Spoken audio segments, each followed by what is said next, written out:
ဟုတ်ကဲ့ပါကျွန်တော်အခုတွားရောက်ကတော့မှာကတော့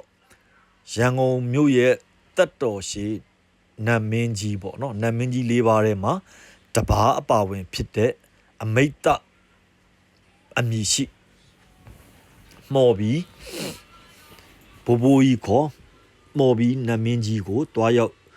ဂါရဝပြုကြော့မှာပဲဖြစ်ပါတယ်နောက်ပြီးတော့မော်ဘီဘိုးဘိုးကြီးကိုကြော့ပွဲလည်းပြီးခဲ့ပါတယ်ဒီမော်ဘီဘိုးဘိုးကြီးနဲ့ပတ်သက်ပြီးတော့တမိုင်းအထောက်ထားအထင်ရှားပြောရရင်ရွှေတကုံဇီရောမြတ်ကြီးကနေပဲစတင်ရမှာဖြစ်ပါတယ်လက်ရှိဂေါရမမြတ်စွာဘုရားရှင်ရဲ့စံတော်ရှစ်စုကို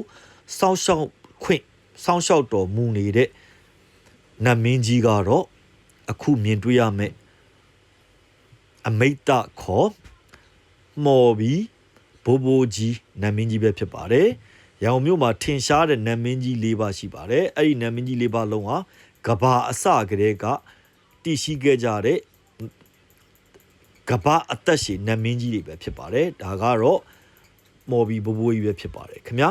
ကဘာအသက်ရှင်နတ်မင်းကြီးပေါ့နော်ကဘာနဲ့ပြိုင်ပြီးအသက်ရှင်တဲ့ဖျားလေးစုလုံးတွေကိုမှီခဲ့တဲ့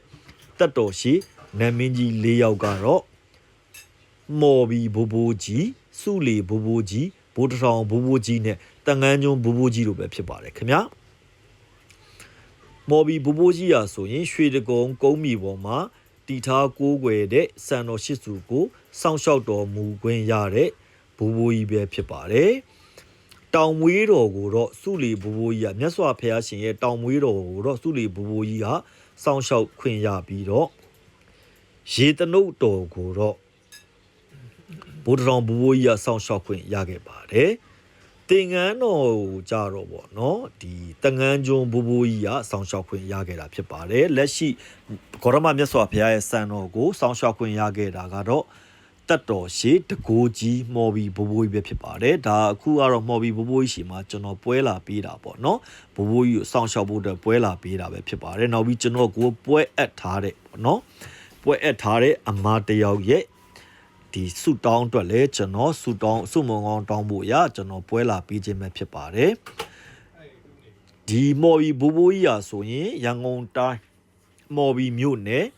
မော်ဘီမြို့အထွက်နားလေးကပေါ့နော်မော်ဘီဈေးအကျော်ကမ္ဘောဇဘန်အကျော်လေးမှာမော်ဘီဘိုးဘိုးကြီးနန်းနန်းဆိုတဲ့ဆိုင်းဘုတ်ကြီးကနေဝင်ရင်ရောက်ရှိမှာပဲဖြစ်ပါတယ်ရန်ကုန်ကနေမိုင်30ကွာဝေးပြီးတော့ရန်ကုန်ပြည်လမ်းမကြီးပေါ်မှာတည်ရှိပါတယ်ခင်ဗျာမော်ဘီဘိုးဘိုးကြီးရာဆိုရင်ရန်ကုန်တိုင်းကိုအပိုင်စားရတဲ့ဘိုးဘိုးကြီးပဲဖြစ်ပါတယ်ကျွန်တော်တိသလောက်ပြောရရင်ပေါ့နော်ဒီအရာရှိအရာခံစရဲပေါ့နော်ဂုံဒူးတွေနဲ့ပတ်သက်တာဩဇာအာဏာနဲ့ပတ်သက်တာဆိုစုလီဘိုးဘိုးကြီးကပိုင်စားရတယ်လို့ယူရှိပါတယ်ဒီရန်ကုန်တိုင်းထဲမှာရှိတဲ့နေမြေဒေသတွေကိုတော့မြေနေရာပေါ့နော်မြေကွက်ကိစ္စတွေမြေယာကိစ္စတွေကိုတော့မော်ဘီဘိုးဘိုးကြီးကအပိုင်စားပြုလို့ရတယ်လို့ကျွန်တော်ကြားသိထားပါတယ်နောက်ပြီးတော့ဘိုးတထောင်ဘိုးဘိုးကြီးကတော့စီးစိမ်ဥစ္စာနဲ့ပတ်သက်တာပေါ့နော်စီးစိမ်ဥစ္စာနာမည်ကြီးခြင်းထင်ရှားကြော်ကြားခြင်းနဲ့ပတ်သက်တဲ့တကိုး80ပတ်ကိုအပိုင်စားရထားတဲ့ချီးမြှင့်မြောက်စားနိုင်တဲ့ပုံကိုကြီးတဦးဖြစ်ပါတယ်တငန်းညွန်းဘိုးဘိုးကြီးကတော့နေမြေတတ်မှတ်ရေးနိုင်ငံခြားတိုင်းတစ်ပါးသားနဲ့ပတ်သက်တဲ့အမိန့်အဆိုပြုလွှာတွေကိုစွမ်းဆောင်နိုင်တဲ့တတ်တော်ရှိနတ်မင်းကြီးတစ်ပါးပဲဖြစ်ပါတယ်ရေမြေတောတောင်နဲ့ပတ်သက်ပြီးရေလန်းခီးနဲ့ပတ်သက်ပြီးပင်လယ်သမုဒ္ဒရာနဲ့ပတ်သက်ပြီးကအပိုင်ဆိုးရတော့တန်လျင်ဘိုးဘိုးကြီးပါတန်လျင်ဘိုးဘိုးကြီးကတော့ဒီနတ်မင်းကြီးဒီကဘာတတ်တော်ရှိနတ်မင်းကြီး၄ပါးလောက်တော့တတ်တော်မရှိဘူးပေါ့နော်အခုကတော့ဒီမော်ဘီဘိုးဘိုးကြီးပိုင်ဆိုင်တဲ့အဝင်းအဝိုင်းနဲ့မှာရှိတဲ့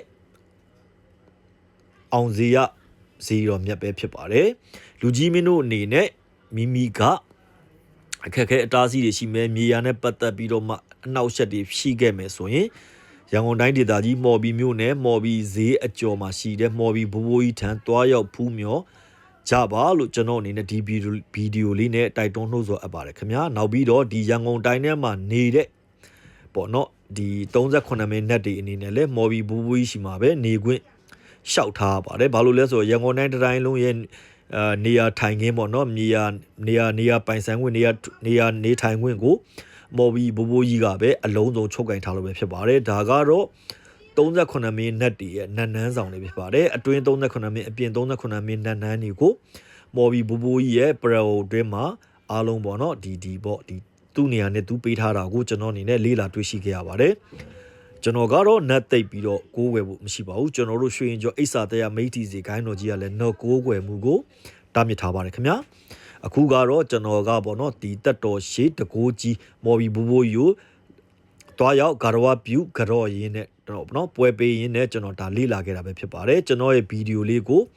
စောင့်မျှော်ကြည့်ရှုကြတဲ့ပရိသတ်များအားလုံးကျွန်တော်ရဲ့ဘေးရင်ပရိသတ်များအားလုံးကိုစိတ်နှဖျားကျမ်းမာချမ်းသာတော်မူကြပါစေခင်ဗျာအားလုံးကိုကျေးဇူးအများကြီးတင်ပါတယ်ခင်ဗျာ